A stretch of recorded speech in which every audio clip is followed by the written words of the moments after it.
This new troop combination makes Super Bowlers stronger than ever. Since the release of Town Hall 17, Super Bowlers have relatively been slept on, but this is going to end today. In this video, I'm going to show you what this new troop combination is and why it is going to break the meta in Clash of Clans. With that, hello and welcome to yet another video, and this is the exact attack strategy we're going to take a look at. We have the combination of the Super Bowlers and the two furnaces. Yes, it's just two furnaces, but what these furnaces can do to your Warden walk to help your Warden get a lot of value quickly, that's exactly what we're going to take a look at in a little bit. On our Barbarian King, we have the combination of the Spiky Ball as well as the Snake Bracelets. If you don't have the Snake Bracelet leveled, you can also use the Earthquake Boots. But the Snake Bracelet in this attack strategy is just so incredibly versatile. It can be strong in the core, just a tank for the Monolith, for example.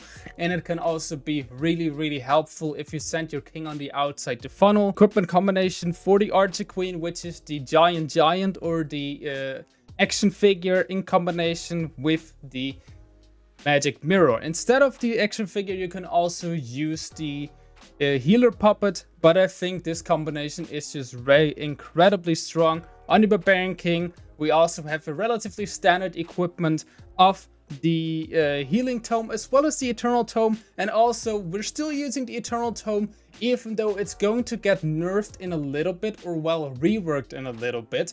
But that doesn't make any difference with this attack strategy, because all of your troops will just stay clumped up together. All of your Super Bowlers will just stay in the range of the Grand Warden. So for this attack strategy, the Eternal Tome rework will actually be a buff. And on the Grand Warden, we're going to use the Sneezy. If you don't have the Sneezy leveled, well, I will advise you to do so, because the Sneezy is incredibly good. And on the Royal Champion, we have the combination of the way too strong Electro Boots in combination with the Rocket Spear, which is also just an incredibly strong combination that your RC can do a lot of cleanup work on the back end, take out a little part of the base. And then in the Clan Castle, we're just going to bring 3 Yetis, because most of the times we are going to use the Log Launcher. You can also use it in combination with a Troop Launcher, but we're not going to do that on most of the bases. On most bases, we're going to use a Log Launcher, and also in all of the replays, which I'm going to show you today. But let's not waste any more time and let's take a look at how exactly this attack strategy is going to work. So let's dive right into the first attack. And here we have the first attack on this relatively popular base made by Itsu. And if you know how to crack this base, you surely will be able to get a lot of triples in Legends League, as well as in Clan War, as well as of course in Clan War League, which is also around the corner. And what you're always going to do, you're going to use the Grand Warden just to funnel in combination with a short Warden walk. You don't want to get too much value, you just want to get the funneling.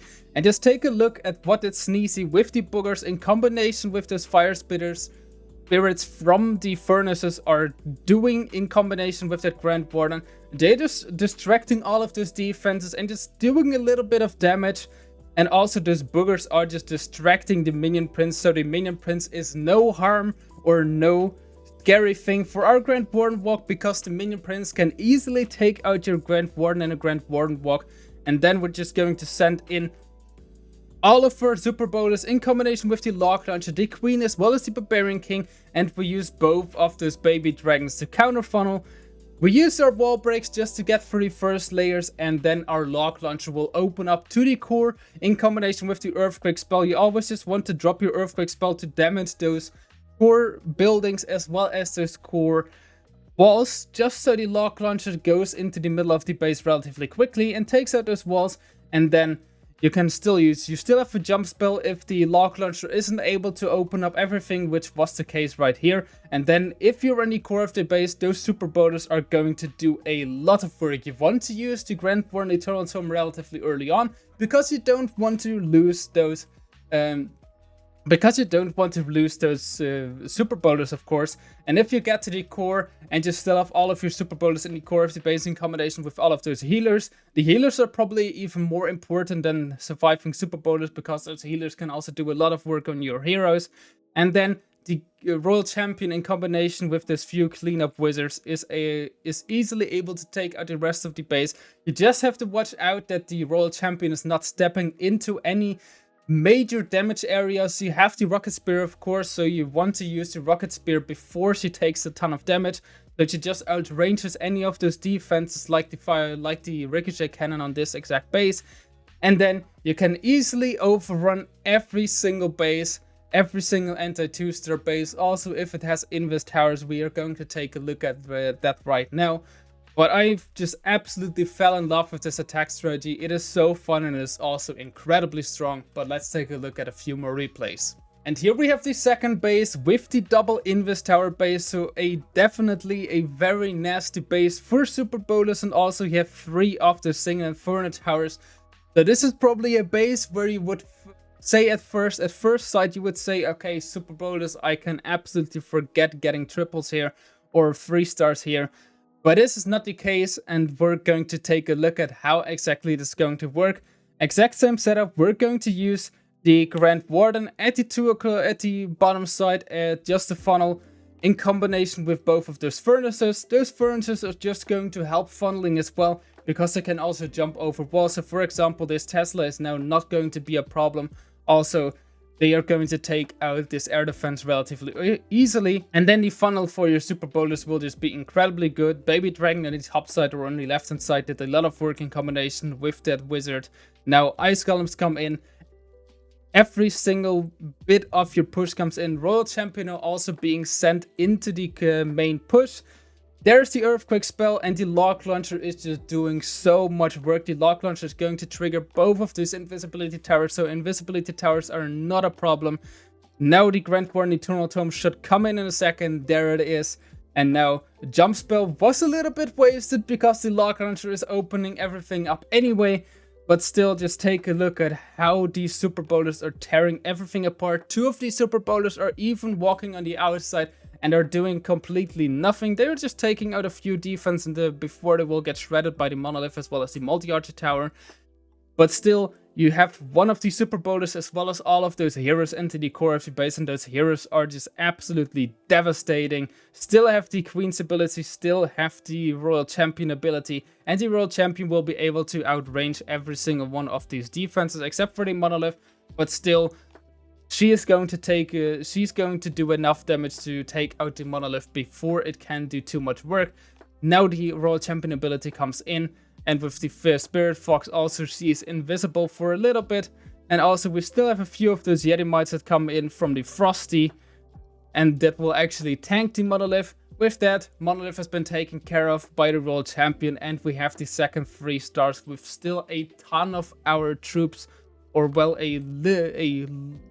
with still a ton of our troops surviving. We still have the Royal Champion, we have all 4 of our heroes, we have all of our healers, we still have the Mini Warden, and we also still have one of our Super Bowlers that actually went into the core.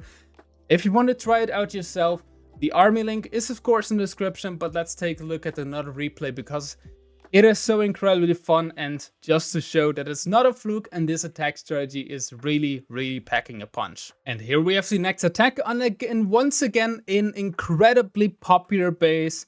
This base you're going to face a lot in Legends League, in Clan Wars as well in Clan War Leagues.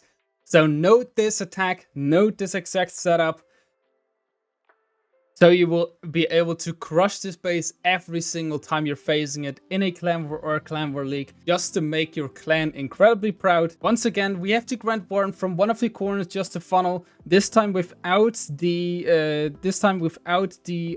furnaces, but this time just a short Warden walk because there wasn't too much damage. Vibes just took out 2-3 collectors and nothing else. But that's more than sufficient. Now furnaces actually come in from the left hand side, once from the right hand side a little bit later, just to still completely funnel and just support your main push and distract those defenses as well as the Royal Champion. Now the Log Launcher actually came in from the bottom side just to support, well, just to open up the core of the base in combination with the Barbarian King. And you can see how much the Snake Bracelet is actually doing. The Snake Bracelet is doing a ton of work.